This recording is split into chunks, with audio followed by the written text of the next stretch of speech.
A single gunshot echoes through the air, starting a desperate mission. The man who pulled the trigger is Nie Yan. His eyes are cold and steady as he aims at his target. The bullet hits. A heavy man in an expensive suit, Chairman Cao, stumbles back. Blood spreads across his chest. He falls. Panic breaks out.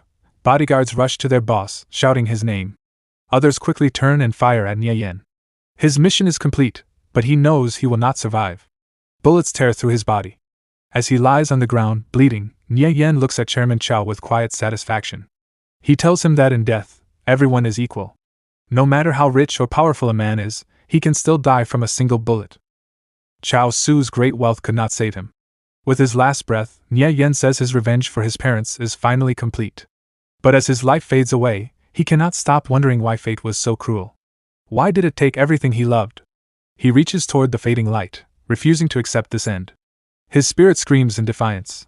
He will not give up. His body seems to fall into endless darkness. Then, suddenly, a small light appears. An eye opens.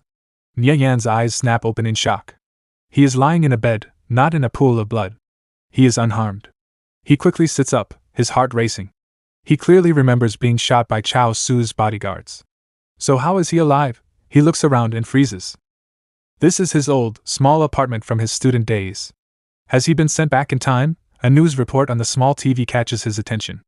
It talks about the launch of a new virtual reality game called Conviction. The servers have just opened. His eyes widen. This confirms it. He really has returned to the past. He picks up a dusty photo frame and looks at a picture of himself and his parents. The memory is both sweet and painful. Back then, his parents traded special metals at the border. When the government later bought those metals at a high price, they made a huge profit. With that money, his father started a smelting company. Their family became rich almost overnight. They lived in luxury and had everything they wanted. But the good days did not last. When Nie Yan was 25, Cao Xu's Century Financial Group targeted his father's company. The friends his father trusted were bribed and turned against him. The business collapsed and went bankrupt. His father could not accept the failure and ended his life. His mother died soon after from heartbreak. Nie Yan was left alone. Looking at his reflection now, he admits that growing up rich had made him lazy. He wasted his youth.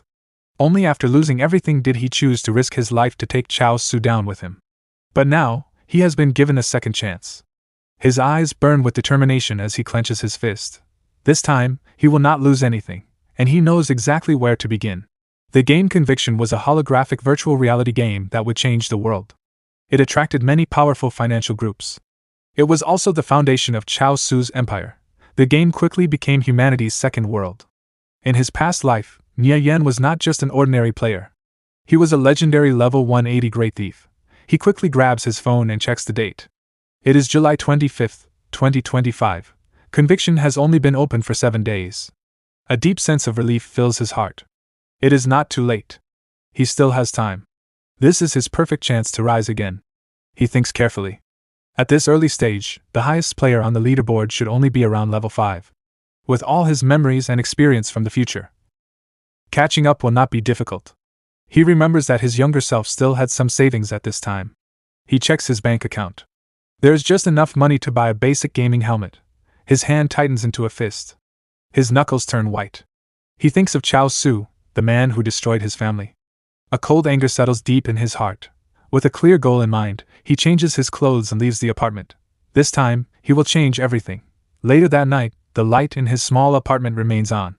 Under the full moon, it shines like a silent promise. With the gaming helmet in his hands, he knows he is 7 days behind other players. But he is not worried. With his knowledge of the future, he will defeat every rival and stand at the very top of Conviction. Without hesitation, he puts on the helmet. He is ready to return to the world he once ruled. His awareness fades from the real world. A system window appears in front of him. He is entering Conviction. The first step is creating his character. A large world map appears in front of him, asking him to choose his starting country. The world of Conviction is divided into 3 main factions. The first is the lawful good righteous faction. It includes the Viridian Empire and the Citrine Empire. The Viridian Empire is a human nation ruled by a council of elders. It is home to classes like clerics, mages, and assassins. The Citrine Empire is a tribal alliance made up of proud dwarves, fierce orcs, and elegant elves. The second faction is the lawful evil dark faction. It is formed by demon and undead tribes ruled by powerful dictators. The third option is the neutral faction. It is for players who prefer a peaceful path and includes races like the giant tribes. Nie Yan does not hesitate. In his past life, he chose the Viridian Empire and played as a Gale thief. He spent years working hard on that character. He knows every skill and quest by heart. Choosing the same class again will help him use the knowledge from his rebirth. With confidence, he selects the Gale Thief class under the Viridian Empire. The system confirms his choice. Next, he moves to the naming screen. He types in his new name, Nirvana Flame. The name represents his rebirth from the ashes of his past life. The system confirms again. Character created, Nirvana Flame. He enters the game and appears in Cao City, the main city of the Viridian Empire. A familiar status window pops up in front of him. Level 1 Thief.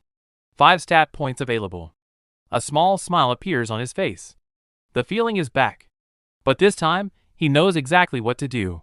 Without wasting time, he adds 3 points to strength and 2 points to agility. In his past life, he made mistakes when building his character and lost valuable time. He will not repeat that error. He looks around the busy city square. The teleport area is crowded with new players starting their adventures. Some players are already trying to sell items. One player is shouting loudly, trying to sell a common dagger for 2 copper coins, claiming it is much better than the starter weapon. Nie Yan smirked. He knew that same dagger was sold in a nearby town for just 1 copper coin.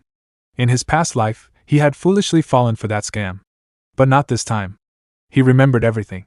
Just then, another merchant caught his attention. A level 3 player named Silent Paladin was shouting, trying to sell a stealth skill book. He called out to all the rookie thieves to come and look. The new players complained about the price. 6 copper coins were a lot for them since most were still broke. But for Nie Yan, this was a golden chance. He walked up to Silent Paladin and asked the price. The paladin smiled and said it was 6 copper coins, just as listed. Nie Yan started thinking fast. Stealth was very important in the early game. With it, he could open a hidden chest in the Wildcat Zone, a level 5 area near Tracktown. Since most players were still low level, the chest should still be unopened. With a calm smile, Nie Yan made a bold offer. He told Silent Paladin to give him the book for free. In return, he would share a secret farming spot that could drop more than a dozen stealth books each day. Silent Paladin became angry. Seeing that Nie Yan was only level 0, he thought he was just some crazy player trying to cheat him. He told Nie Yan to leave. But Nie Yan stayed calm and told him to wait. Then he revealed that he knew exactly where Silent Paladin had been farming the books, by killing fallen shamans in Link Town. The paladin froze in shock. Nie Yan continued and even said the exact coordinates of the farming spot. "Am I right?" he asked. Silent Paladin broke into a cold sweat. How could this stranger know his secret location? If the new spot was even better, he could earn many more books each day. After thinking quickly, the paladin made a decision. He pushed the stealth book into Nie Yan's hands. It was only 1 book. If the new location really worked, it would be worth it. A system window appeared, showing that he was trading with Nirvana Flame. The deal was done. Nie Yan kept his promise and told him the new coordinates near another fallen shaman camp. Silent Paladin was thrilled and prepared to leave right away. Before he left, Nie Yan made one more request.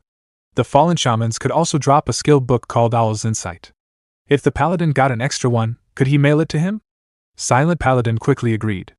If the new farming spot worked, he would send the skill book immediately. Then he used his Hearthstone. In a flash of blue light, he disappeared. Now holding the stealth skill book, Nie Yan had completed his first goal.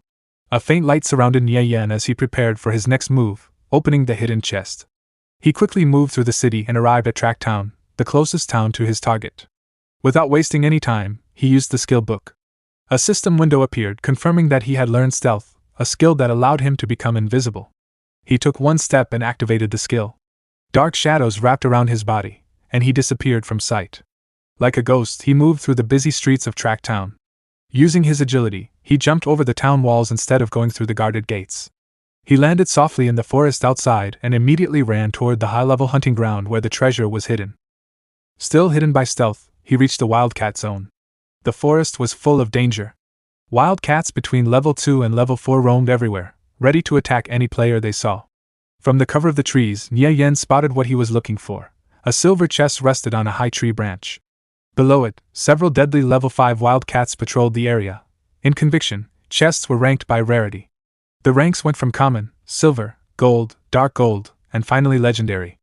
The higher the rank, the better the rewards. Nie Yan stared at the silver chest. That was his goal. The loot inside was fixed, and once opened, the chest would disappear forever. He felt relieved knowing he was the first to find it. For a level 0 player, entering a level 5 area was normally suicide. But there was one good thing: at his level, dying would not cause any loss of experience. With nothing to lose, he activated stealth again and moved forward.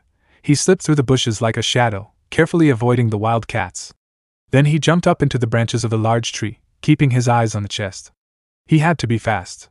Stealth only lasted 2 minutes, and opening a chest took time. Suddenly, one of the wild cats below stopped. Its red eyes glowed as if it sensed something was wrong. It suddenly jumped and swiped at the air where Nie Yan had just been.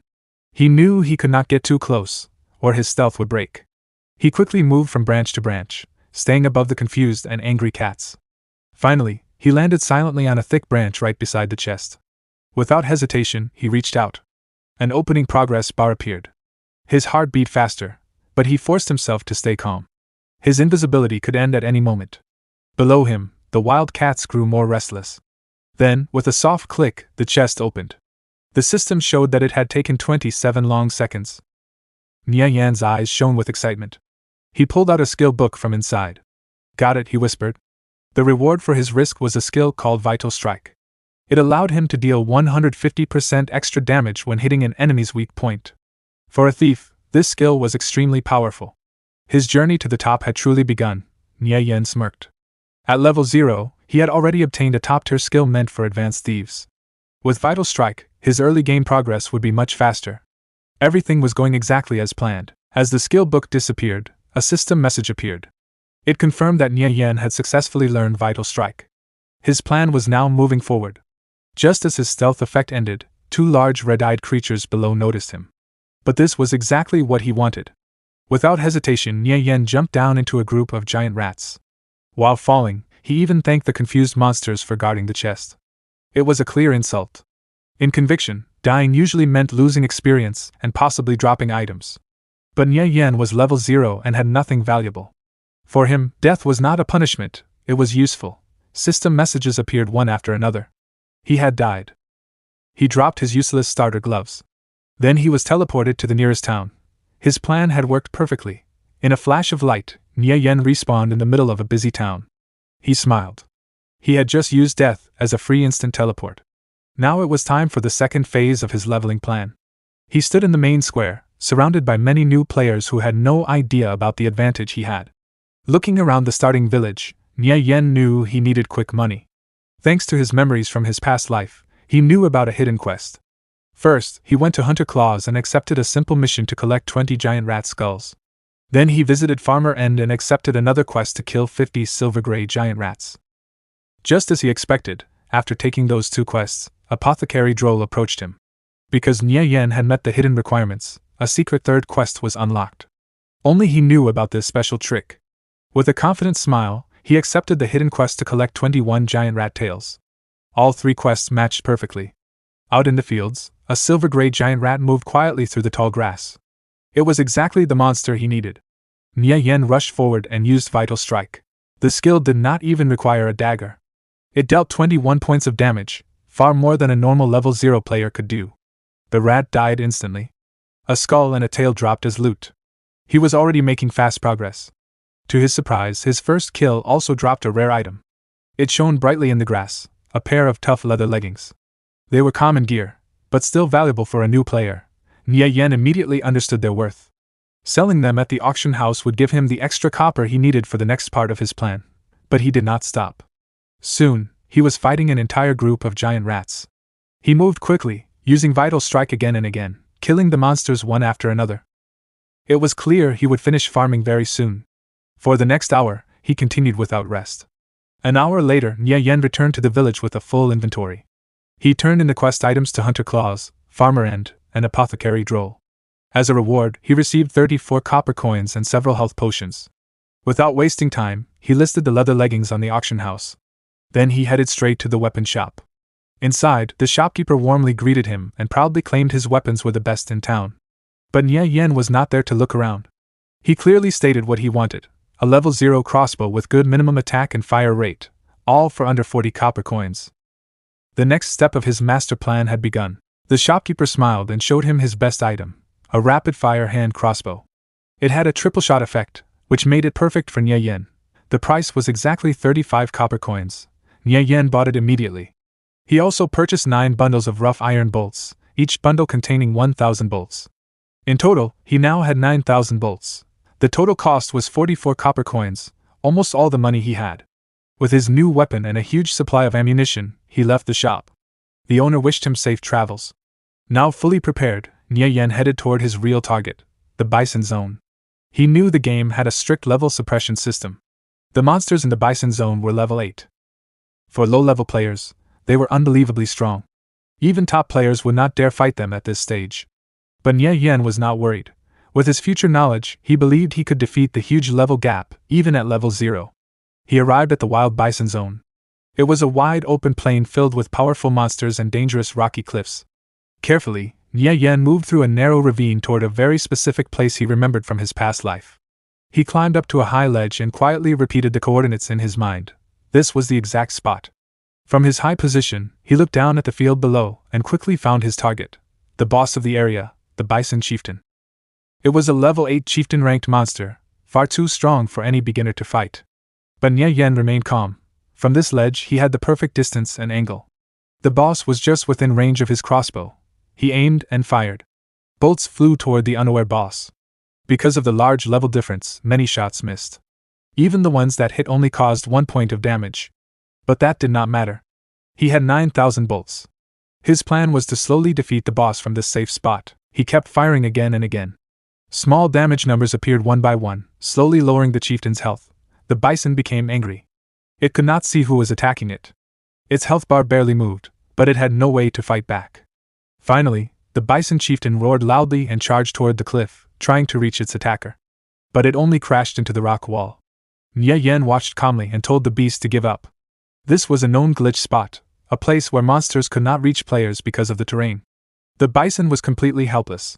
From his safe spot on the cliff, Nie Yan kept shooting without stopping. Most of his bolts missed, but that didn't matter. He only needed a few to hit. Slowly, little by little, the bison's huge health bar went down. The air was filled with the sharp sounds of bolts flying. His ammo count dropped from over 8,000 to 6, then 5,000. It was slow and tiring. 3 long hours passed before the bison chieftain's health finally fell into the red. The monster let out a loud, painful roar, knowing it was about to die. Nie Yan was sweating and completely exhausted from repeating the same action again and again. He had already used nearly 4,000 bolts, and he couldn't believe the beast was still standing. Taking a deep breath, he fired one last shot. The bolt flew straight and hit the angry chieftain right between the eyes. Its health bar reached 0. The giant boss, which had seemed impossible to defeat, was killed by a single level 0 player. The huge creature swayed weakly. Then, with a heavy crash, the bison chieftain fell to the ground, shaking the earth. A system window popped up in front of Nie Yan. He had killed the bison chieftain and received a massive 1,800% experience bonus because of the level difference. In a flash, he rose to level 2. His long and patient fight had paid off. He quickly climbed down from the cliff to check the loot. When he saw it, he froze in shock. The boss had dropped a horned dagger, a bronze-grade weapon. At this early stage of the game, that was extremely rare. In Conviction, equipment ranks went from common to legendary. Elite monsters were very rare, and the chance of getting stat gear was less than 1 in 1,000. A bronze weapon had 20% more attack power than common gear and also came with an extra bonus stat. This level 5 dagger was worth a lot of money, at least 3 silver coins. But first, he needed to identify its hidden stats. At that moment, 2 notifications appeared. His leather leggings had sold for 8 copper coins. At the same time, he received a call from a player named Flying Stone, a paladin he slightly remembered.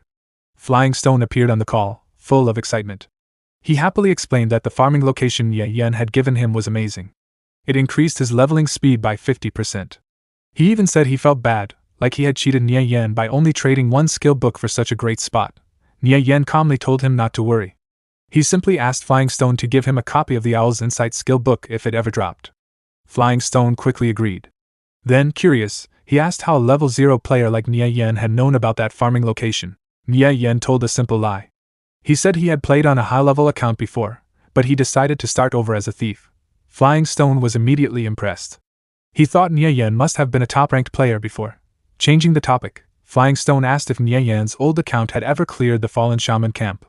He explained that his own team had tried many times but failed each time. They had died again and again, losing gear and experience.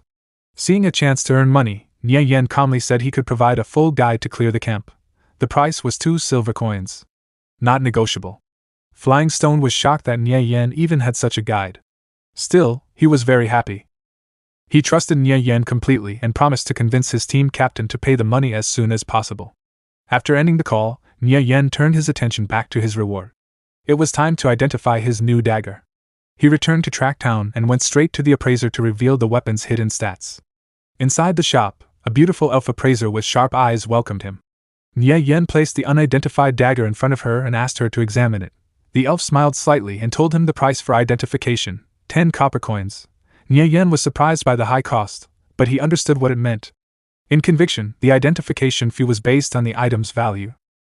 If the fee was 10 copper, then the dagger must be worth at least 12 silver coins in the market. It was worth it. Without hesitation, he paid the coins. The appraiser began her work. A strong energy flowed from her hands, and the dagger was surrounded by bright golden light. The results were amazing. The horn dagger was a bronze-grade weapon with a level 0 requirement. It gave 18 attack and 5 strength. Nie Yan was thrilled. The bonus stat had rolled as 5 strength, which increased his damage even more. Its base stats were almost 10 times better than a normal dagger. With this weapon, he felt almost unbeatable in the early game. He calmly reviewed his abilities. He now had a strong weapon, the vital strike skill, and stealth. It was the perfect setup for an assassin. However, he was still missing one thing: a way to heal during long fights. For thieves, there were 2 ways to recover health: potions or bandages. Potions worked quickly but cost a lot of money. Bandaging was slower but much cheaper. As a reborn player who understood the value of every coin, the choice was clear. He would use bandages.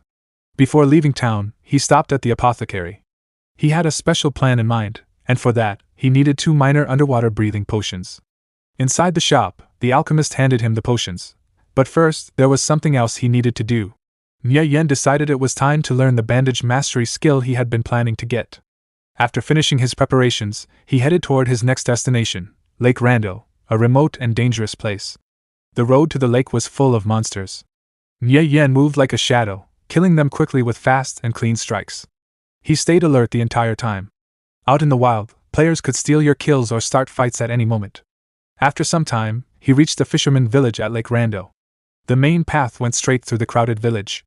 Nie Yan knew that attacking this place directly would require a raid team of at least 1,000 players. For someone alone like him, stealth was the only choice. Just as he was about to sneak in, a zone announcement suddenly appeared. The guild Victorious Return was clearing the area.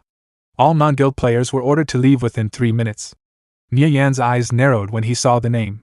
Victorious Return. The name brought back painful memories. Just like in his past life, they were arrogant bullies.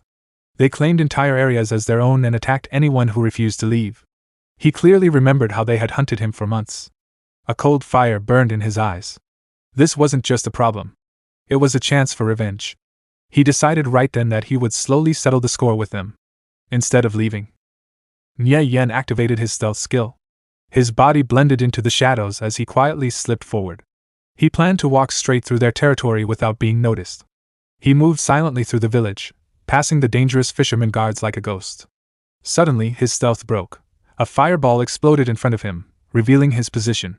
The blast hit him directly and knocked him backward. A system message appeared. A player named Purple Blaze had attacked him. Self-defense mode was now active. An elementalist from Victorious Return stepped forward with a proud smile. He mocked Nie Yan and told him to get lost. Seeing that Nie Yan was alone, the mage was confident he could handle him easily. Nie Yan quickly dodged another fire attack. His mind worked fast. Against a mage, he only had 2 choices: close the distance and attack, or run away. But running was not his style. He knew the mage's pyroblast spell needed 2 seconds to cast. That was more than enough time for a thief. Nie Yan rushed forward, catching the mage off guard. Before the spell could finish, he was already in front of him.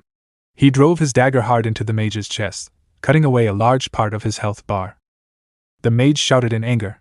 He screamed that this area belonged to Victorious Return and that Nie Yan must have a death wish. To keep Nie Yan away, the mage cast another spell, Ring of Fire. Flames spun around him in a burning circle. Nie Yan was caught in the fire, and his health quickly started dropping from the intense heat. But he was ready. Without hesitation, he drank a minor recovery potion. His health instantly restored by a large amount. This was the moment Nie Yan had been waiting for. The mage was shocked. He thought Nie Yan would run away. Instead, Nie Yan pushed through the flames and struck him again with a clean hit. The mage screamed in panic, but it was already too late. Nie Yan had broken through his defense and was ready to finish him. While watching Nie Yan burn in the fire, the mage quickly checked their health. He guessed the thief must be almost dead. He himself only had 51 HP left. It was now a race against time. If he could cast one more fireball, he would win. Purple Blaze shouted angrily, saying this was the price for challenging the victorious Return Guild. But his attack was rushed and sloppy. Nie Yan easily stepped to the side and avoided it. At that moment, Nie Yan's dagger began to glow with a dark red light. He moved forward and used his skill, Vital Strike. The blade stabbed deep into the mage's body. Purple Blaze stared in disbelief as his body slowly began to break apart into pixels. He could not understand how a level 2 thief had survived his powerful spells. Nie Yan gave him a small smile. As the mage's body disappeared, he finally realized the truth. Nie Yan had used an instant recovery potion. But it didn't make sense. A solo level 2 player should not have enough money to buy such a rare item. Nie Yan calmly told him he could think about that while waiting to respawn. The fight was over. Victory belonged to Nie Yan. He quickly picked up the level 2 bronze staff the mage had dropped. There was no time to celebrate. He knew the rest of the guild would arrive soon. Just as he expected, nearby guild members saw Purple Blaze fall. They shouted loudly and ordered everyone to catch the killer. Without hesitation, Nie Yan ran toward the lake shore. The guild's warriors chased after him. One of them mocked him, saying escape was impossible. A fighter with a huge greatsword swung it down with great force, shouting that Nie Yan would never get away. But the flame slash attack was too slow. Nie Yan dodged it easily. The warrior was stunned. He could not believe the thief was fast enough to avoid such a strong attack. When Nie Yan reached the edge of the cliff, he quickly took out the underwater breathing potion he had bought earlier. The guild members behind him realized what he planned to do and shouted for someone to stop him. The warriors used their skills and rushed forward in a desperate attempt to block him before he reached the water. But in their panic, they lost coordination. Some of the charging warriors crashed into their own shield-bearer who was trying to cut off Nie Yan's path. Nie Yan glanced back with a faint smile as he watched them stumble over each other. Their attacks hit nothing but air and stone as he jumped gracefully off the cliff. With a loud splash, he disappeared into the waters of Lake Rando. The members of Victorious Return could only stand there and stare at the surface. They cursed angrily. Without underwater breathing potions, they could not follow him. Soon, a woman who seemed to be the guild leader arrived and demanded to know what happened. One warrior reported that the target had escaped into the lake. The leader calmly gave her next order. Find out when Purple Blaze respawns and get the thief's player ID from him immediately. At the respawn point, Purple Blaze shared the name. The mysterious thief finally had an identity. Nirvana Flame. As the guild leader above swore revenge, Nie Yan moved deeper into the quiet water below. He had made a powerful enemy, but everything was going exactly as he planned. Safe underwater, he let out a slow breath. He had escaped the guild. Now it was time for his real goal. He remembered a hidden treasure chest somewhere in these waters. Thanks to his past memories, it did not take long to find it. Hidden among thick seaweed was the chest he was looking for. Inside, he found exactly what he needed. The fisherman's water-repelling pearl, a special item that allowed him to breathe underwater for 30 minutes. It was not very rare, but for his current plan, it was extremely important. Just as he put it away, a sharp trident flew past his face. He had been discovered. Without realizing it, he had entered a fisherman's den. The creatures surrounded Nie Yan from every direction. Fighting them underwater, in their own territory, would be suicide. He looked up at the surface, and an idea came to him. The noise he caused underwater had already alerted the fisherman tribe on the shore. At the same time, the Victorious Return Guild was still attacking the fisherman village, not knowing that more enemies were coming. Nie Yan swam upward on purpose, leading the angry underwater fishermen straight toward the guild members above. From the safety of the water, he watched with a small grin as the two groups crashed into each other. The guild and the fishermen began fighting fiercely. He silently thanked Victorious Return for clearing the path for him. While chaos spread across the shore, he swam toward his real destination, the island in the center of the lake. Soon, he reached the island and came up for air. He took a deep breath. His plan had worked perfectly, but just then, a scream for help echoed across the island. He turned toward the sound and froze. Pink hair. That voice. It was Yao Yao, the holy mage from his old party. He could not believe they had met again so soon. Memories from his past life rushed into his mind, the battles they fought together, and the quiet talks by the campfire. They had shared many experiences. Seeing her here felt like fate. Back in the present, he saw Yao Yao struggling in the water. 3 water spiders were attacking her. Without thinking, he jumped back into the water to help. He reached her quickly and used Vital Strike on one of the spiders. Surprised by the sudden help, Yao Yao quickly regained focus and cast Holy Judgment on another spider. His dagger and her holy magic hit at the same time. It felt natural, like they had fought side by side for years. Together, they quickly defeated the monsters. When the last spider disappeared, Yao Yao stepped onto the shore and thanked him sincerely. He told her it was nothing and introduced himself with his in-game name, Nirvana Flame. She softly repeated the name. Nirvana Flame, something about it felt familiar. The name reminded her of someone she knew in real life, Nie Yan. She wondered if he was the same person. She then introduced herself properly as Yao Yao. A friend request from Nirvana Flame appeared in front of her. She smiled and said that since he saved her, they should add each other so she could repay him someday. He accepted. A notification confirmed they were now friends. Nie Yan smiled and asked what she was doing on this remote island. Yao Yao explained she was farming water spiders for their water sacks. Coincidentally, Nie Yan was hunting the same monsters for a different item, fine silk. Since they were after drops from the same monsters, he suggested they form a party. She agreed immediately. To his surprise, she opened a trade window and offered him the fine silk she had already collected as a thank you gift. The trade was completed, and Nie Yan received 12 spools of fine silk. At the current market price, that was worth about 36 copper coins, a large amount for a new player. She insisted, saying 36 copper was nothing compared to saving her life, especially since she did not need the silk. Hearing that, he accepted her gift. But before they could talk more, the water suddenly exploded. A huge figure rose from beneath the surface. It was the Water Spider Lord, a chieftain-level boss. Yao Yao panicked. A chieftain was far too strong for 2 low-level players. But there was no time to escape. A notification confirmed their party was official. The battle had begun. Nie Yan moved first. He rushed forward and landed a strong vital strike on the boss. Yao Yao supported him immediately, casting Holy Judgment again. Her holy magic hit the giant spider hard, causing heavy damage and making it stagger. The spider fought back with a sharp swipe. But Nie Yan shouted a warning just in time, allowing Yao Yao to dodge. Nie Yan quickly switched to his crossbow. He told her he would draw the boss's attention, while she focused on dealing damage. He fired several bolts at the spider's eyes. The attack angered the boss and successfully pulled its attention toward him. With the boss focused on Nie Yan, Yao Yao used her strongest spells one after another. A bright beam of holy light struck the Water Spider Lord, landing a critical hit. The combined attacks were too much. The powerful chieftain collapsed and slowly sank back into the water. The lake became quiet again. Yao Yao stood still, shocked. She could not understand it. Fighting with him felt so natural. They had defeated a chieftain as if it were just an ordinary monster. Their teamwork was perfect, like they had always been partners. Nie Yan noticed her thoughtful expression and casually asked what she was thinking about. Startled, she quickly said it was nothing. She then smiled and praised his amazing skills. She asked why someone so strong was playing alone. He simply replied that he was used to being solo. Hearing that gave her an idea. With a hopeful smile, she said her group was preparing to raid the Trent Forest and invited him to join them. He asked her directly how many shield warriors her team has, and more importantly, how much defense and HP they have. This might sound like normal game talk, but for Nie Yan it is very important. He knows that the Trent Forest is not an easy dungeon. It is a level 3 instance with a sub-elite boss called the Trent King. Yao Yao tries to help and tells him that their team has 2 shield warriors. Each one has 53 defense and 230 HP.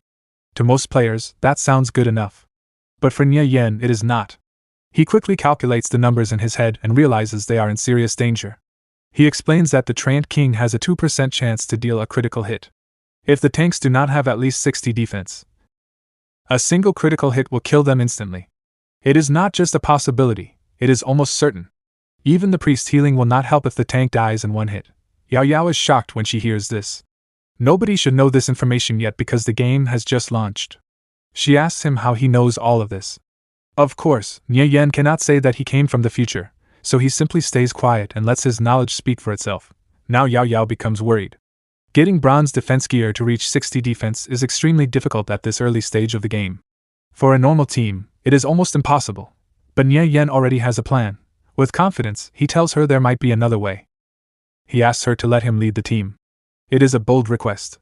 However, after seeing how capable he is, Yao Yao actually considers it. She says she will try to convince the group, even though she knows it will be hard to let a random thief lead their raid. At that moment, they finish checking the loot from the monster they just defeated. The rewards are very good. A beam of light appears, showing a new piece of equipment. Yao Yao uses the appraisal skill to check the item. Nie Yan is surprised when he sees this. The appraisal skill is a rare utility skill, especially this early in the game. The item is fine silk gauntlets, bronze quality. Level requirement, 0 attributes, defense 2 magic 3. It is perfect beginner gear for a mage. Nie Yan decides to build goodwill, so he immediately gives the item to Yao Yao. He tells her it suits her perfectly, and that she should keep it. He does not hesitate at all. However, he does not leave empty-handed. He also found a skill book called Assassinate. For a thief, this is a very important skill because it deals high damage and works as a finishing move. Yao Yao is clearly impressed by both his skill and his generosity. But suddenly a system message appears. The game will close in 3 minutes. It is time for the server shutdown. They say goodbye and promise to meet again next time before logging out in a flash of digital light.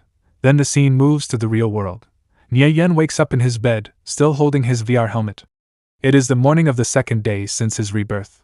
He takes a deep breath and realizes something important. In the game, he is becoming strong. But in real life, his body is still weak. He looks at his thin arms and realizes he has been neglecting his health. Then he thinks about Cao Xu, the man who destroyed his life in the previous timeline. Cao Xu is a powerful financial tycoon with bodyguards and real-world influence. If Nie Yan wants to survive what is coming, he can not only be strong in the game. He must also become strong in real life. He clenches his fist and decides to start exercising right away. He will no longer stay weak and helpless. So he leaves his house, but something unexpected happens. A large truck suddenly comes speeding down the street. The tires screech loudly as it rushes past. Nie Yan loses his balance and falls. Just then, a girl quickly runs toward him to help. It is her. Yao Yao, whose real name is Xia Yao. She is wearing a white dress and looks worried. She asks if he is okay and checks to see if he is hurt. She scolds him gently for being careless and says she has a first aid kit in her car. While she goes to get it, Nie Yan watches her quietly. As he looks at her, memories from his past life return. She was not only his teammate, she was also someone he deeply regretted losing. Because in the past, he had been too weak and too afraid to express his feelings. And because of her connection to him, Xia Yao eventually became a target of Cao Xu's powerful financial group. The pressure and harassment pushed Xia Yao into severe mental illness. She suffered greatly because of that man. Nie Yan looks at her, and his determination grows stronger. This time, he has the power to change things. In his heart, he silently promises that he will never let her suffer like that again. While she cleans the small wounds on his body, she scolds him for being careless. Then their eyes meet, and Nie Yan smiles at her. His smile makes Xia Yao blush. She quickly looks away and wonders if he is even listening to her. But Nie Yan calmly says that he can always rely on her to take care of him. He also tells her that she looks cute when she acts like this. Still blushing, she turns around to leave. Quietly, she mutters that she would never want to take care of someone like him and says goodbye. After getting into her car, she looks back at him. She begins to think about the player Nirvana Flame and wonders if Nie Yan could really be that person. But Nie Yan seems a little different now. He looks more confident, just like Nirvana Flame. Nie Yan watches her car leave. He feels happy to see her again and thinks that she is still as kind and charming as he remembers. But suddenly, his expression becomes serious. His mood changes quickly from relaxed to determined. He thinks about Cao Xu and knows that this man will eventually try to ruin his life again. Because of that, Nie Yan realizes he must grow stronger and gain conviction as quickly as possible. The game is his only chance to change his fate.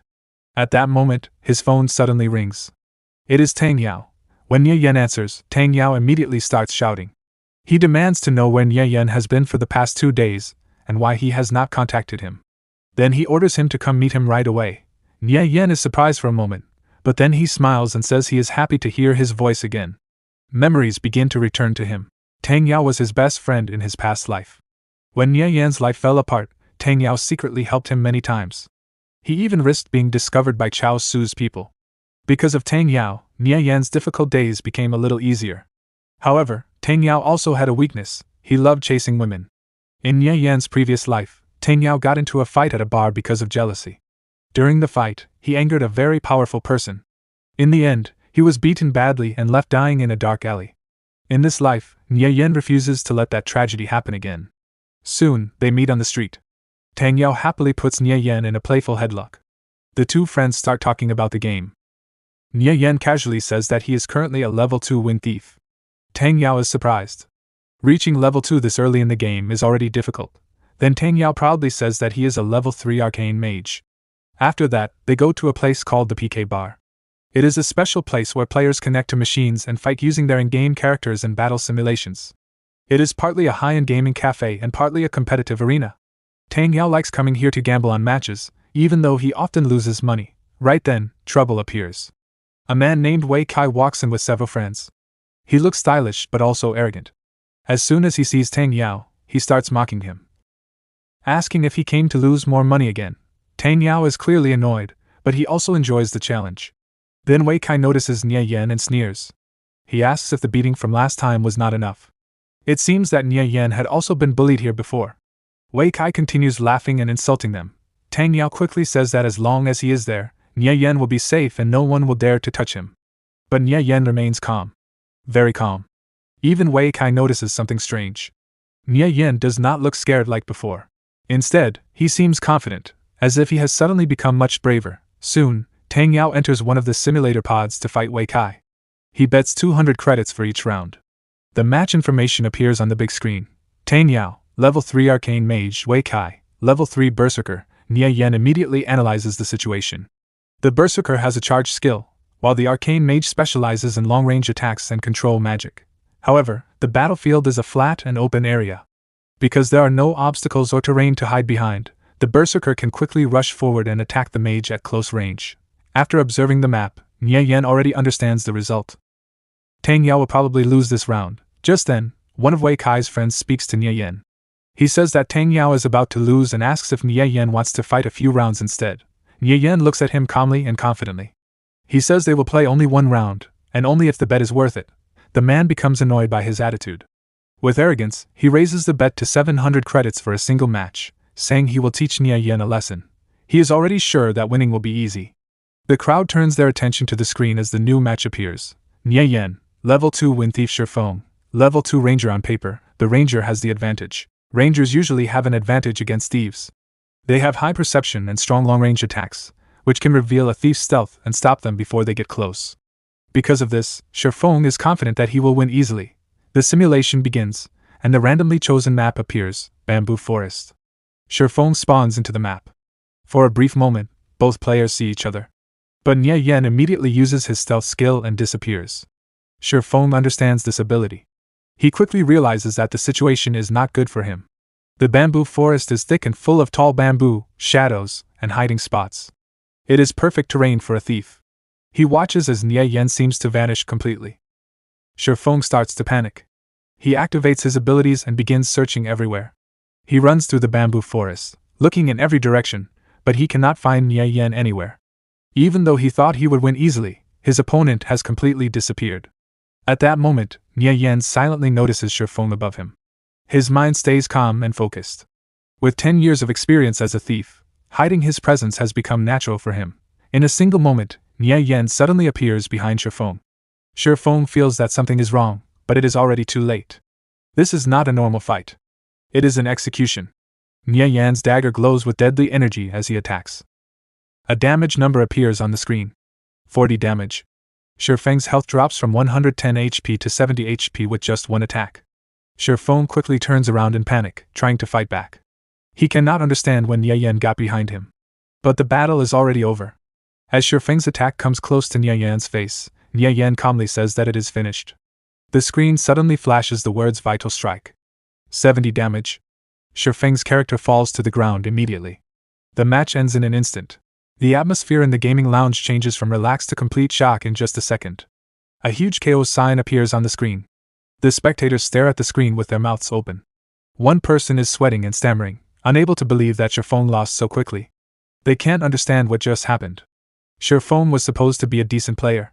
He was a ranger, which means he had a range advantage. Yet he was defeated instantly. Meanwhile, Nie Yan sits calmly inside his gaming pod. He looks like he just finished a simple task, not a serious duel. His expression is relaxed.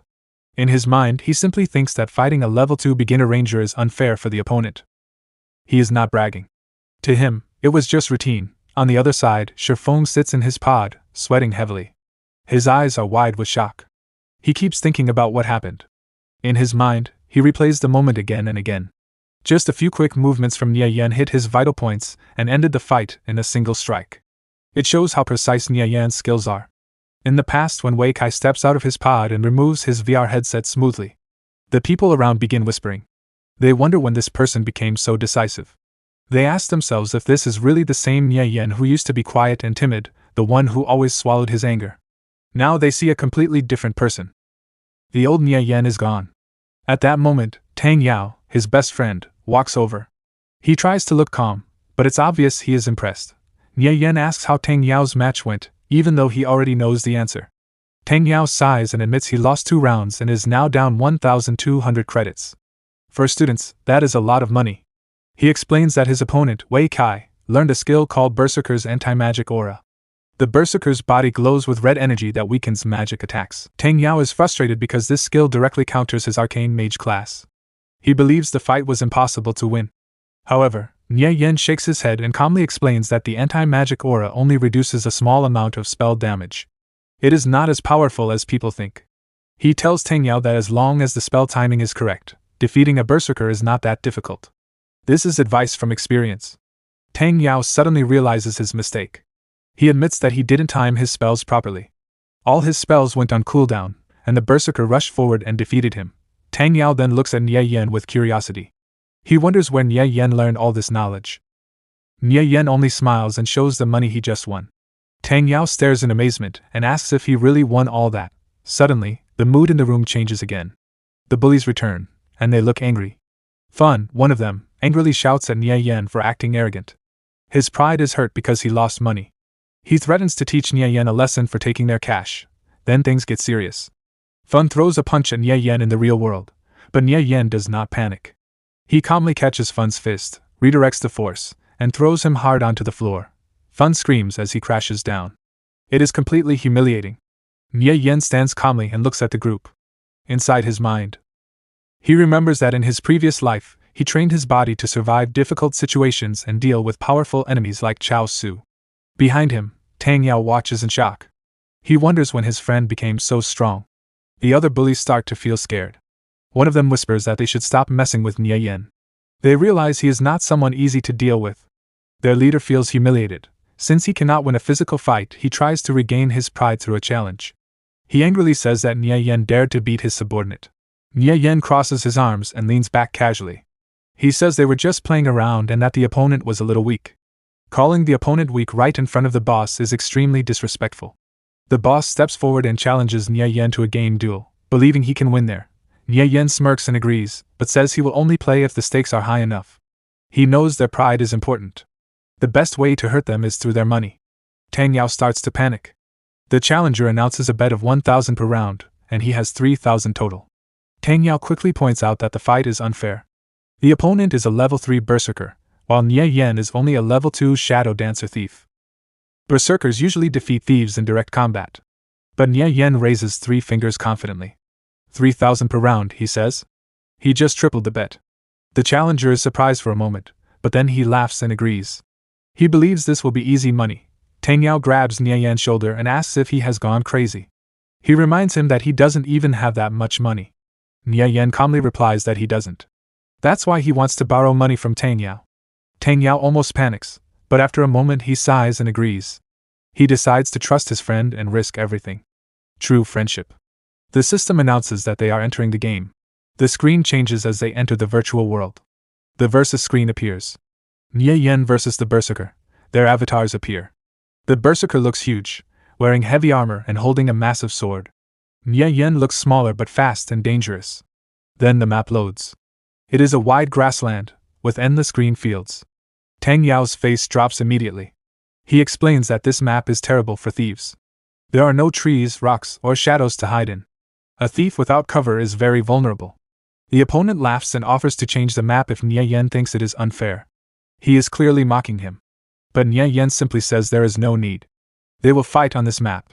The battle begins. Nie Yan activates stealth, and his body slowly becomes invisible. The berserker scans the field carefully. He believes the moving grass will reveal Nie Yan's position. Suddenly he notices grass moving strangely. He waits for the wind. When a strong wind blows across the field and the grass waves wildly, he swings his giant sword through the area where he believes Nie Yan is hiding. But he misses. Sweat appears on his forehead. Then he realizes something shocking.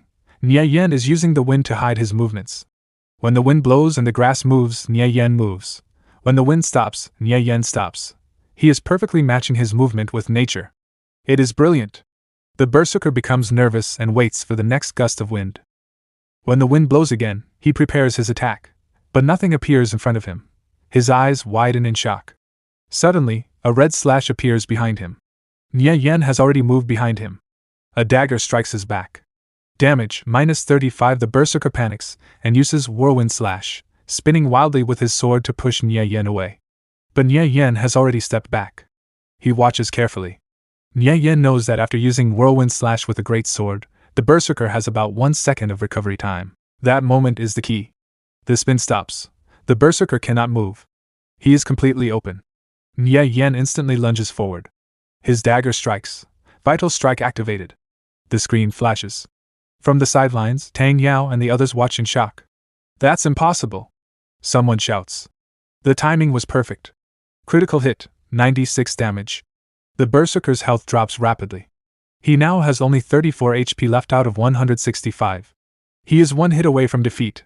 Desperate and furious, he raises his sword and uses his final attack, Flame Slash. His blade bursts into flames as he swings it down with all his strength. The giant burning sword falls toward Nie Yan like a meteor.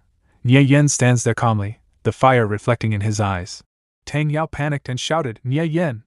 Dodge quickly!" At that moment, Nie Yan was facing Wei Kai's attack. Wei Kai planned to use Flame Slash to force him back. But Nie Yan stayed calm. As a thief, close combat is my advantage, Nie Yan thought. My HP is still high. Even if I take this hit, I can keep my distance advantage. Nie Yan raised his sword and blocked the attack. Even so, the strike landed a critical hit, and -56 HP appeared above his head. Wei Kai angrily shouted, "You brat! How dare you tank my skill? How arrogant!" Right after that, Wei Kai swung his blade again and used one strike slash. A wave of energy shot toward Nie Yan. At the same time, Wei Kai quickly jumped forward, following the attack to strike again. Tang Yao became even more nervous. Oh no! Charge has a brief stun effect. If he gets hit, Nie Yan is finished. On the other side, one of Wei Kai's subordinates smirked and said, "That brat Nie Yan is still pretending to be strong in front of us. Does he really think Boss Wei Kai's skills are just for show?" But at that moment, Nie Yan suddenly moved and dodged the attack. Wei Kai's eyes widened in shock. He dodged it? From such a close distance. He actually dodged my one strike slash?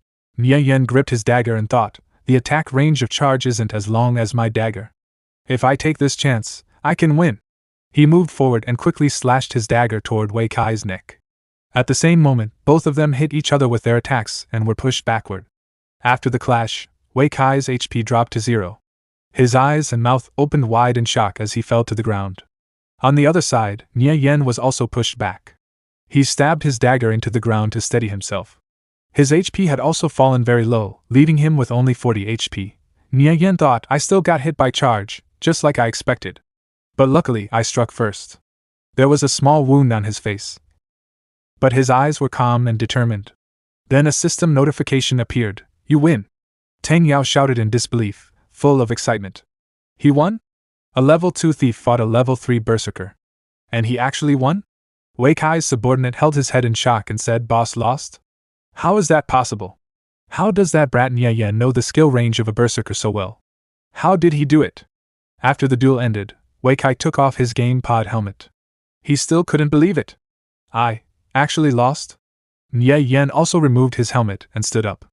At that moment, Tang Yao happily ran toward him and said excitedly, Not bad, kid. You won even though you were level 2 against a level 3. Nie Yan smiled slightly and replied, Just a lucky win. Tang Yao put a hand on his shoulder and said, You seem to know a lot about this game, Conviction. Teach me how to play an arcane mage. Nie Yan smiled and answered, No problem. I'll teach you everything I know. After losing the duel, Wei Kai walked toward Nie Yan with his subordinates. Seeing them approach, Tang Yao quickly asked, What's wrong, young Master Wei? You're not going to go back on your loss, are you? Wei Kai replied calmly, Young Master Tang, what kind of person do you think I am? I admit defeat and accept my loss. Then he looked at Nie Yan and said, If young Master Nie Yan and young Master Tang have time in the future, you're welcome to come hang out at my bar. After saying that, he turned to his subordinates and said, Let's go. As they were leaving, one of his subordinates asked, Boss, why are you being so polite to that brat Nie Yan? Wei Kai replied calmly, You can't judge a person only by how they are now. You have to look further into the future. That kid has changed a lot. He might rise very quickly in the future, so it's better not to make enemies with him. Meanwhile, Nie Yan happily said to Tang Yao, Let's go. We won quite a bit today, so it's my treat. As for the arcane mage stuff, we'll talk about it in the game tonight.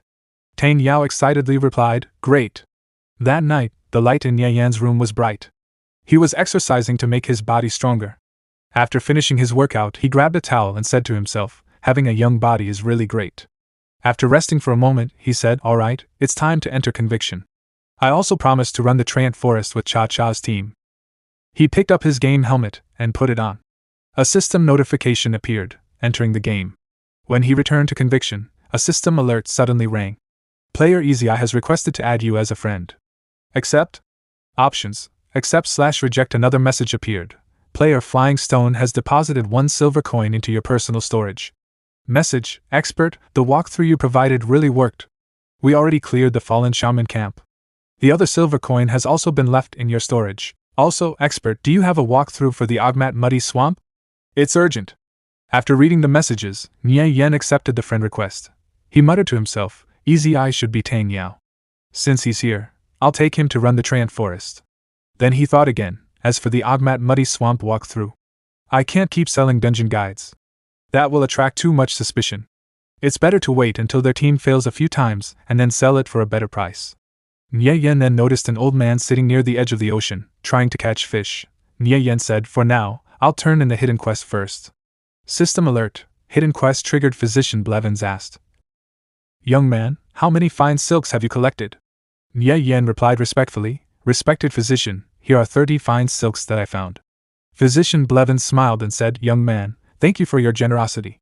To show my gratitude, please accept these 30 pieces of silk. I have also decided to teach you a skill. System notification, you have obtained 30 pieces of silk. Do you want to learn the intermediate combat bandage skill taught by Physician Blevins? After learning the skill, Nie Yan thought, I came here specifically for this skill. System notification, you have learned intermediate combat bandage. Intermediate combat bandage, materials required, 10 silk. Restores 20 HP. Skill lasts 10 seconds, can be interrupted after 3 seconds, can be used on teammates' hidden quest. Physician Blevins commission, 20% complete. After gaining the skill, Nie Yan muttered, I already turned in the fine silk. The quest should be complete. Why is it only 20%? He thought for a moment. Could this be a chain quest? Physician Blevins smiled and said, Young man, 30 fine silks are far from enough. I still need more. Can you help me find them? Nie Yan replied, At your service. He thought to himself, it really is a chain quest. At that moment, the system rang again. After answering the call, a voice shouted, Nirvana Flame. We're already gathered. Come over quickly. It was Yao Yao. Nie Yan replied, All right, I'll be there soon. Then he thought to himself, if I want to act like an expert while running the Treant Forest with Cha Cha's team, everything has to match the image. First, I need to farm the Feather Fall Jewel that drops in the Treant Forest. Meanwhile, at the Tracktown teleportation point, Flying Stone was waiting for Nie Yan. He muttered impatiently, That kid Nie Yan said he would carry me through a dungeon. Where is he? Suddenly, a voice came from behind him. Yo, you're here? Flying Stone turned around and saw Nie Yan. Nie Yan smiled and said, Let's go. I'll take you to farm the Treant King today. Flying Stone smiled after seeing Nie Yan. Flying Stone was surprised when he saw Cha Cha and her teammates arrive in front of him. Cha Cha raised her hand and happily called out, Nirvana Flame, over here. Behind her stood Yulan. Flying Stone looked at them and felt excited. He whispered to Nie Yan, Wow, 2 great beauties. Real eye candy. Bro, when did you meet them? Cha Cha walked up to Nie Yan and said with a smile, Nirvana Flame, I spent a lot of effort convincing big sister Yulan to come. You absolutely cannot make us lose face in front of everyone. One of Cha Cha's teammates, Chen Bo, a wind thief, gritted his teeth. It looked like he didn't want to team up with Nie Yan. Then Yulan stepped forward and greeted him politely. Hello, Nirvana Flame. You're the wind thief Cha Cha mentioned, the one who can lead us through the Treant Forest, right? She looked at him carefully and thought, this guy looks very steady. His behavior is calm and relaxed. He really does have some traits of an expert. Nie Yan nodded and replied yes. I'm 100% confident that we can clear the Treant Forest. Then he added seriously, but let's make one thing clear first. I will be the team captain, and everyone must follow my arrangements. After hearing that, the other teammates looked at each other in confusion, though they didn't say anything. However, Chenbo, the wind thief, became angry and spoke up. Why should we listen to you? He said angrily. What if you don't know what you're doing and cause our whole team to get wiped out? Yulan looked at Chenbo and said, this is what we agreed upon beforehand. What kind of stunt are you pulling now? Chenbo was shocked and replied, Yulan, why are you speaking up for an outsider? Yulan then turned to Nirvana Flame and said humbly, I'm sorry. I apologize to you on his behalf. You can create the team. I'll have everyone join. Nirvana Flame calmly responded, in that case, while I'm leading the team, you must absolutely obey my commands. If anyone is dissatisfied, you can settle it with me afterward. If you're unwilling, you can leave at any time. But if anyone plays tricks while we're teamed up, or causes a team wipe, don't blame me for being ruthless. After saying that, he used the system to create a team and invited all the players. Notifications appeared one after another. Player Yulan has joined your team. Player Cha Cha has joined your team. Player Bai Zi has joined your team. Player Mineral Water has joined your team. Yulan calmly announced, from now on, Captain Nirvana Flame's orders are my orders. If anyone tries to play tricks behind our backs, they will no longer have a place in my team in the future. Hearing this, Chenbo also joined the team. After that, Nirvana Flame said, our goal is the same, to clear the Treant Forest dungeon. Aside from Bai Zi and me, you're all on the same side. Even if you don't like me, there's no need to make things difficult for your teammates and risk a team wipe. If any mistakes occur due to my improper commands, I'm willing to compensate you with 10 silver coins. Cha Cha was shocked to hear that, and even Boiled Water was stunned. He asked in disbelief, 10 silver coins. After hearing this, Yulan turned to Cha Cha and asked, where did you find this guy? He's confident and bold. Maybe he really can lead us to clear the Treant Forest. Cha Cha smiled and replied, Big Sister Yulan, I told you earlier, Nirvana Flame can do it. Nirvana Flame continued speaking, alright, starting now, everyone report your name and stats. Let's begin with the Shield Warriors. One of the players stepped forward and introduced himself. I'm Boiled Water, a Shield Warrior. Defense, 62, HP, 230, Attack, 27. I'm the team's main tank. Another player followed. I'm Boiling Water Dumplings, just call me Dumplings. I'm also a Shield Warrior. Defense, 51, HP, 160, Attack, 28. The third player introduced himself. My name is Blazing Flame. I'm a Fire Mage. Magic damage, 32. Another player introduced himself as Pumpkin. After hearing everyone's introductions, Nirvana Flame said, Boiled Water, go buy a haste potion. Pumpkin, go buy a strength potion. Hearing this, Boiled Water was shocked. He asked nervously, potions? Those things cost dozens of copper coins each. Isn't that a bit too expensive? Pumpkin also added, even if we clear the Treant Forest, it's hard to say whether we'll make our money back. Chenbo, the wind thief, narrowed his eyes and said, I thought this guy actually had some real skills. Buying so many potions? Even if I were the leader, I couldn't clear the Treant Forest like this. Flying Stone smirked and replied, you talk a lot of nonsense. Could it be you don't have the money to buy potions? If you're broke, I can lend you some. Chenbo angrily shouted, you brat, what did you say? Flying Stone smiled and replied, I'm talking about you, poor bastard. Cha Cha then nervously asked Nirvana Flame, do we really need this many potions to clear the Treant Forest on normal difficulty? We won't be able to make the money back. Nirvana Flame smiled and said, you'll understand when the time comes. Having them buy potions is definitely not a waste of money. He thought to himself, what I want to clear isn't normal difficulty, but the highest difficulty, expert grade. Yulan then ordered Boiled Water, Pumpkin, please buy the potions as instructed. Pumpkin replied, all right. After everyone finished buying the potions, Nirvana Flame said, good. Since everyone is here, let's head out. They soon arrived at the Treant Forest. In front of them stood a massive stone, with air currents swirling around it. Nirvana Flame turned to the group and said, wait here for a moment. I'll go open the dungeon. He stepped forward and placed his hand on the giant stone. Ancient text was carved into its surface. Those who pass through the forest absorb the dew of the first rays of sunlight. The shepherd's whistle drifts through the woods. Awaken from ancient years, slumbering souls of the trees. A message from the Greenleaf Elder Scout echoed in his mind. Traces of dark elves had appeared in the forest. Nirvana Flame muttered to himself, these dark elves. Why won't they just stop?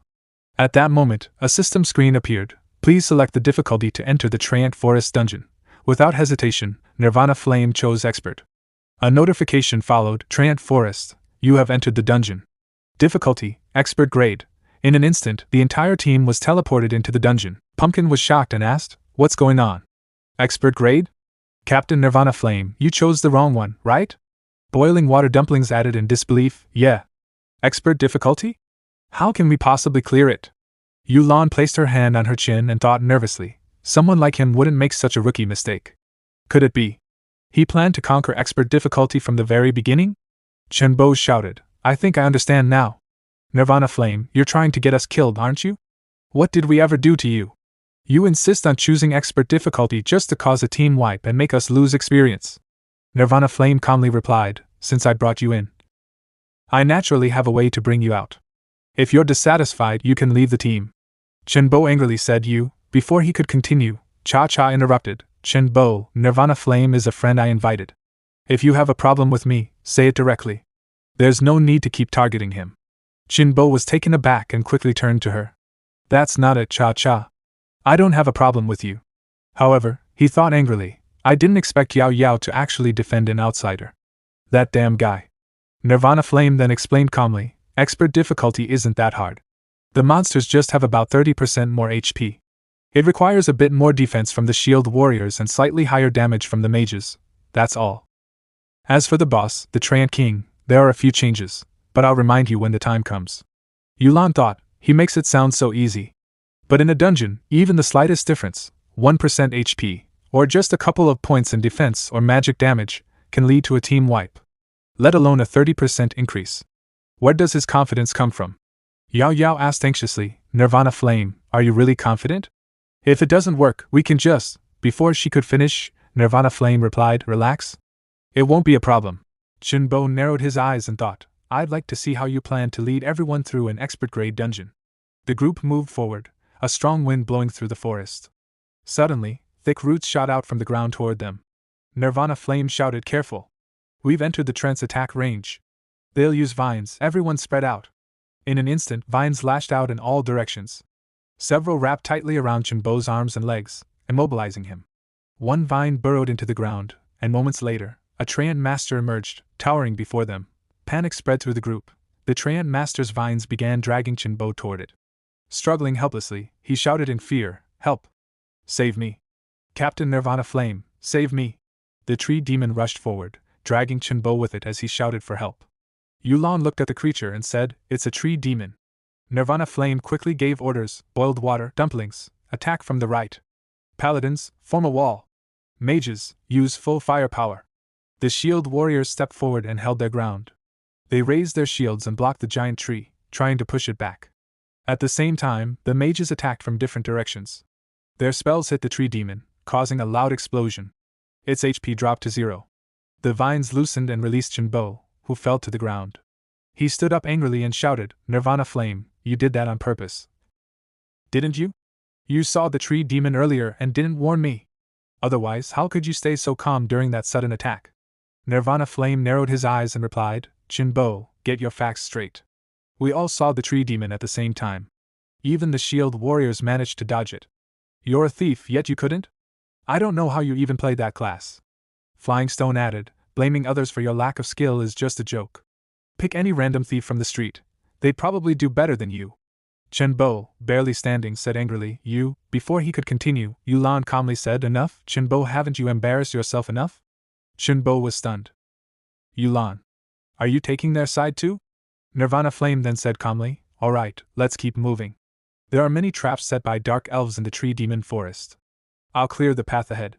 Since you don't know how to play a thief, I'll teach you." Sounds echoed through the forest as Nirvana Flame led the team forward at a fast pace.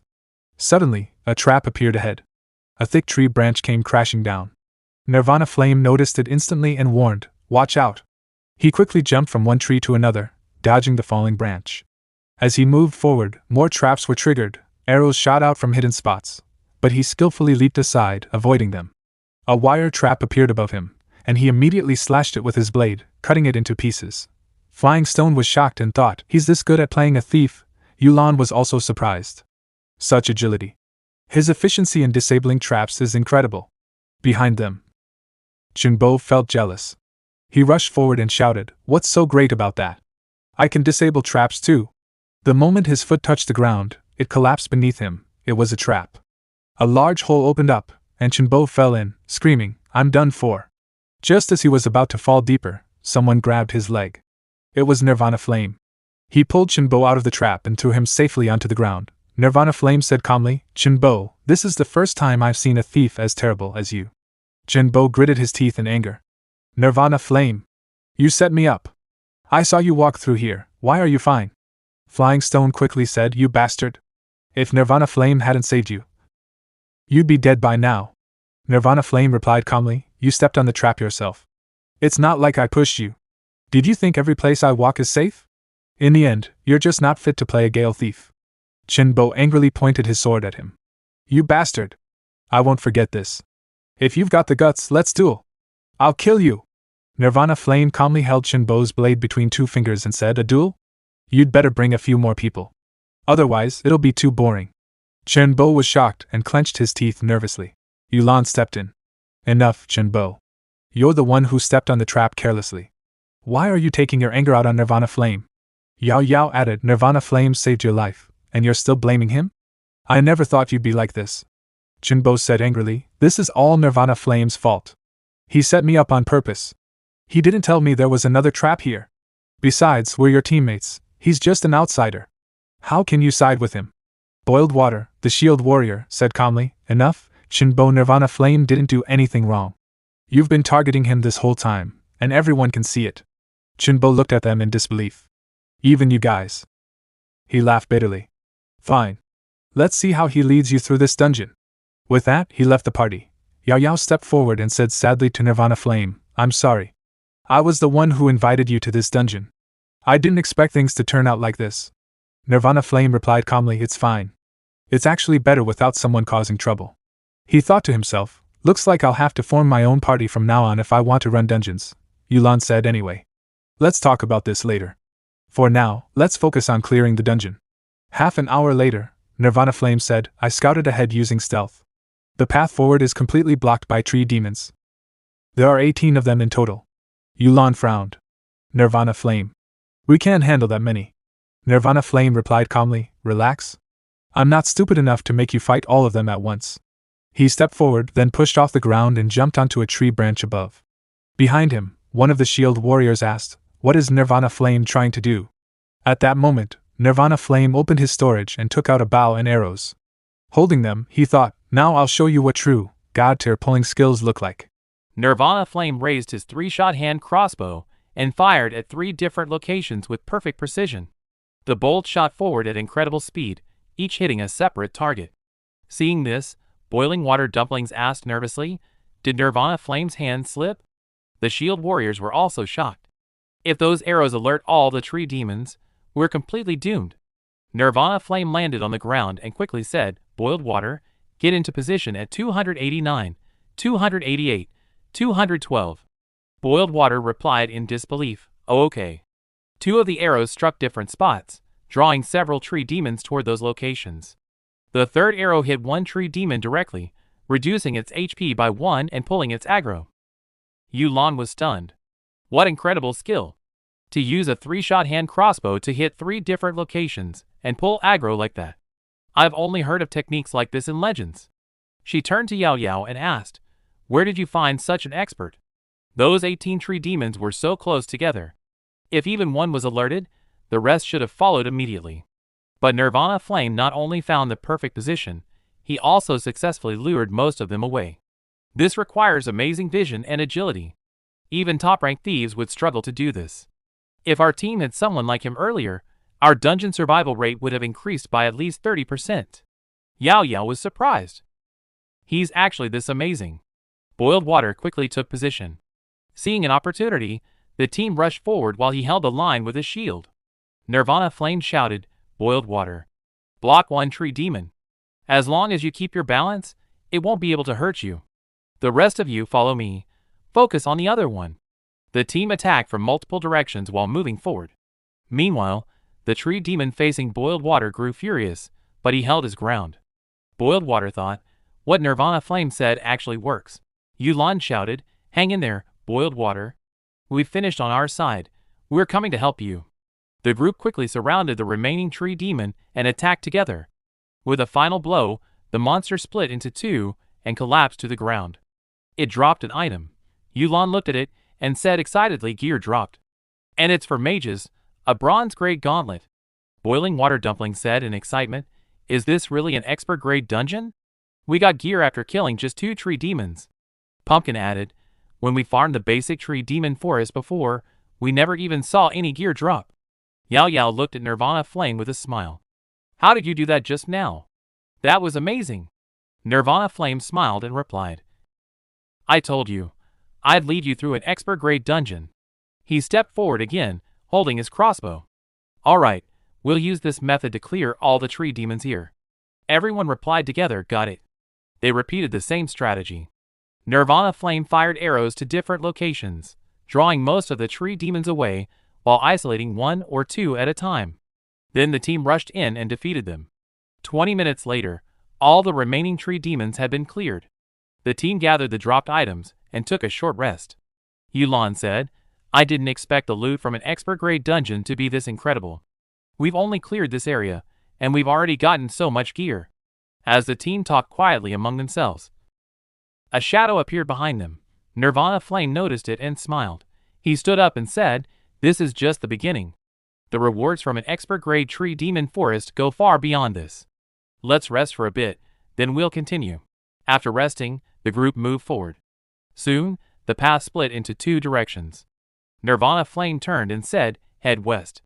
Yulan placed her hand on her chin and said, shouldn't we go east?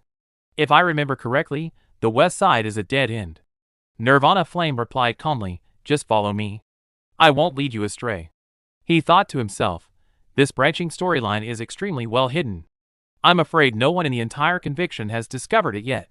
The group followed Nirvana Flame toward the west. As they moved deeper into the forest, a soft sound echoed through the trees. Yao Yao listened carefully and asked, is that a flute? Nirvana Flame said, found him. He thought, it's him. The tree demon shepherd, Law Pat, the guardian of this forest. Once, under his care, the tree demons and humans lived in harmony. But for some unknown reason, dark elves appeared in the forest. The tree demons broke free from his control and began slaughtering humans. Because of this, the Council of Elders of the Viridian Empire gathered warriors to enter the forest and subdue the tree demon king. That's the main storyline of this dungeon. The group soon saw an old man. The nameless old man looked at them and said, travelers, this is a dangerous place. The tree demons will kill any human who enters. Leave at once. Once night falls, they will gain immense power under the moonlight. Nirvana Flame placed his hand on his chest and said respectfully, Honorable Tree Demon Shepherd Lompat, we came here for that very reason, to eradicate the tree demons and bring them to justice. The shepherd clenched his teeth angrily. No! The ones who deserve death are those vile creatures from the underground. They are the ones who should face God's judgment. They stole my flute. They hide in the shadows, laughing to themselves. Yulan was surprised. Is he triggering a hidden storyline? How did he even find such a well-hidden NPC? She turned to Yao Yao. Just who exactly is this guy you found? Yao Yao shook her head, equally surprised. I don't know. Flying Stone was also shocked.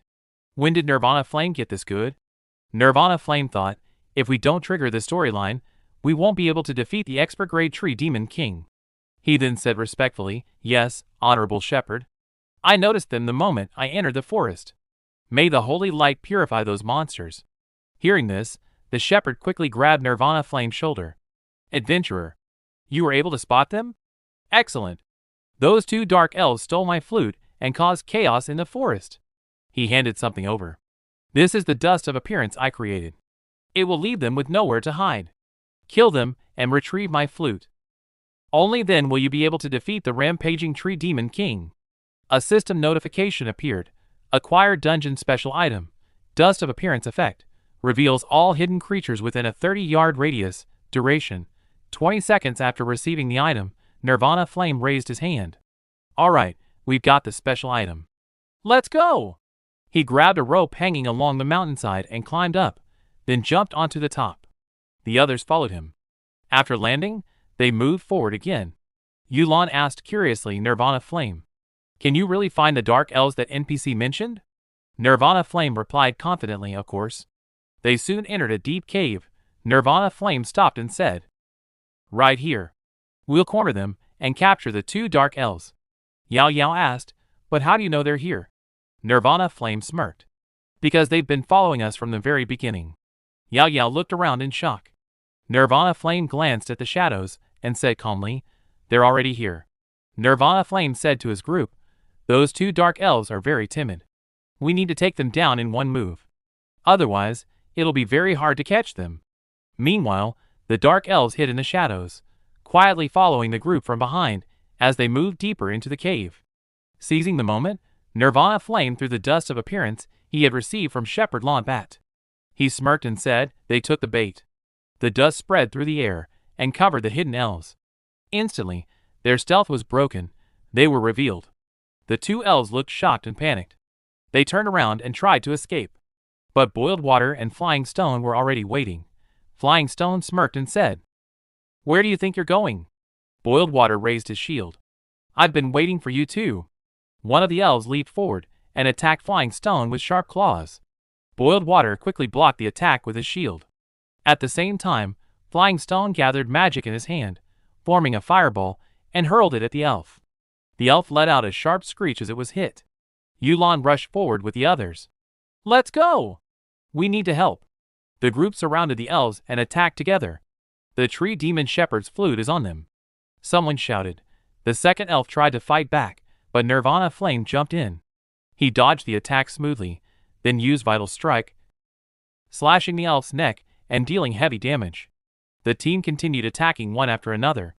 Finally, Yulan struck the finishing blow, and the elves were defeated. An item dropped to the ground.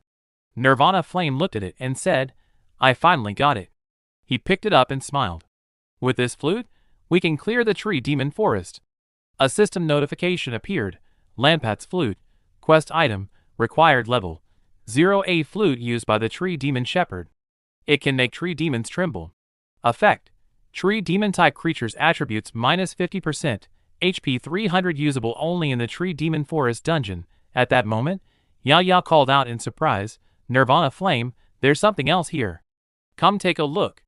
Nirvana Flame walked over and picked it up. "Is this a letter?" The letter read, "I am the Dark Elf Azarheen, a brave warrior.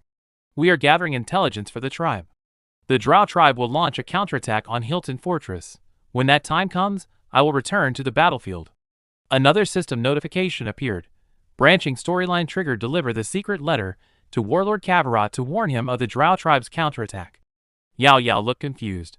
"Nirvana Flame, what does it say? I can't read it at all. Is it in Elvish?" Nirvana Flame replied, "It's part of a branching storyline. We can turn it in after we clear the tree demon forest and return to the city." Boiled Water smiled and said, "What an unexpected surprise." Boiling Water Dumplings also smiled. "I wonder how much reward we'll get for turning this in." Nirvana Flame walked over and tossed the flute to Boiled Water. "You're the team's main tank. You should take the flute." Boiled Water caught it and looked shocked. "Holy! It adds 300 HP. I won't even be afraid to face the Tree Demon King now." Nirvana Flame turned and said, "Let's go." Everyone, now full of excitement, replied, "Okay. Let's move out." Flying Stone smiled as he walked forward. "This kid, Nie Yan, is really good." At first, the team doubted him, but their attitude changed so quickly. He thought to himself, "That's my brother for you." Soon, the sounds of battle echoed through the forest again. The team attacked together from all directions, surrounding another tree demon. After taking multiple hits, the monster collapsed. Boiled Water picked up the dropped item and said in surprise, "Damn! A bronze-grade buckler that adds 10% defense. None of the shields I've farmed before come close to this." The others were also happy. Yulan turned to Nirvana Flame and said, "I know this may be a bit much to ask. After all, we only got this gear because of you. But I'd like to buy this buckler from you." She thought, with this buckler, our team might be able to handle higher-level dungeons even without him. Nirvana Flame placed his hand on his chin and smiled. I only need thief gear and the featherfall jewel from the Tree Demon King. I'll sell the rest anyway, so it doesn't matter who buys it. Since you need it, just take it. Yulan smiled. Thank you. Yao Yao felt a bit ashamed. I'm sorry, Nirvana Flame. It feels like we're taking advantage of you. But, thank you. Suddenly, tree vines burst out from the ground. More and more vines shot up in front of the team. Nirvana Flame shouted, "Watch out." He slashed several vines with his blade, then narrowed his eyes. Everyone, be careful. The boss is here. Get ready, form up. Shield warriors, step forward and wait for my command. A system notification appeared. Tree Demon King, level 4 lower grade HP, 10,000. The shield warriors moved forward into position. The Tree Demon King roared angrily, "Damn humans. How dare you trespass into my territory?" It swung its massive arm at Nirvana Flame. Die! Nirvana Flame quickly jumped back and dodged the attack. Another strike came, but he bent low and avoided it again with ease. The team watched in shock. Yulan said nervously, "What? How can a level 2 thief handle a level 4 lower grade boss so easily? I've never seen such a powerful thief before." Meanwhile, Nirvana Flame dodged another attack and shouted, "Boiled water, step up. Melee classes, stay behind him. Mages, do not come within 30 yards of the boss." Boiled water rushed forward and struck the Tree Demon King with his shield, dealing 36 damage. Damn! Its defense is so high. Nirvana Flame stepped forward and commanded, "Mages, attack." The mages unleashed their full power from a safe distance, casting spells from over 30 yards away, while everyone held their positions. A massive explosion rang out, and the Tree Demon King's HP began to drop. 15. 36. 50. Smoke filled the entire area. Enraged, the Tree Demon King swung its massive arm at Boiled Water. He raised his shield and blocked the attack, but the force was overwhelming. His HP dropped by 78. Nirvana Flame shouted, "Boiled Water, use the flute." While holding his shield, Boiled Water activated Lampat's flute. System notification. Lampat's flute activated. Trend-type enemy stats reduced by 50%. The sound of the flute echoed, and the Tree Demon King was momentarily distracted. Nirvana Flame seized the chance and shouted, "Mages, prioritize fire element spells. No ice spells. The boss has high resistance to ice." "Got it," the team replied. Flying Stone grinned as flames gathered in his hand. "Fire spells? That's my specialty." Nirvana Flame then turned to a teammate. "Are you a priest?" She nodded nervously. "Yes." "Do you have Dispel?" "Yes, I do." Nirvana Flame pointed toward Boiled Water. "Keep your eyes on him. The boss is about to cast Fear. If he gets crowd controlled, cleanse him immediately." "Understood." Nirvana Flame gave her a reassuring smile. "Don't be nervous. Just relax. I'll call it. Cast Dispel the moment I say." Moments later, the Tree Demon King unleashed a powerful fear spell. Boiled Water was affected. His movements faltered as panic set in. "Now! Cleanse him!" Nirvana Flame shouted. The priest quickly cast a spell, and the effect was removed instantly. "Perfect cleanse," Nirvana Flame said. The priest smiled in relief. It worked. The team surrounded the boss and attacked from all sides. Mages cast spells, Yulan used sword techniques, and everyone contributed. Slowly but surely, the Tree Demon King's HP dropped. The boss roared in fury. HP 2953/10,000. Its eyes glowed, and its aura grew darker. Nirvana Flame shouted, "Brace yourselves. It's entering its enraged phase." Yulan gritted her teeth. "I didn't know it had an enraged phase." The Tree Demon King attacked Boiled Water relentlessly. Nirvana Flame rushed over and commanded, "Boiled Water, switch to defensive stance. Priests, drink mana potions and spam heals." The priests quickly used their potions and began healing non-stop. Even with his shield, Boiled Water's HP dropped sharply.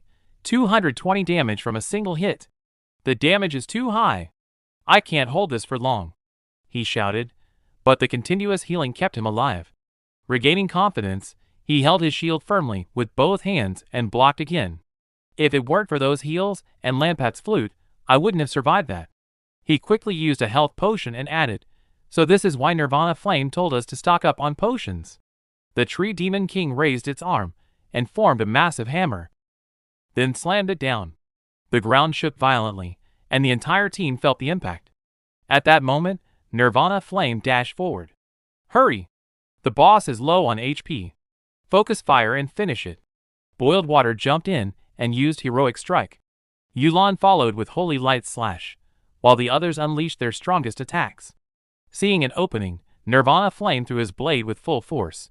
It struck the Tree Demon King's face. He immediately followed up with Vital Strike, leaping forward and driving the blade deeper. Green liquid spilled from the boss as Nirvana Flame jumped back.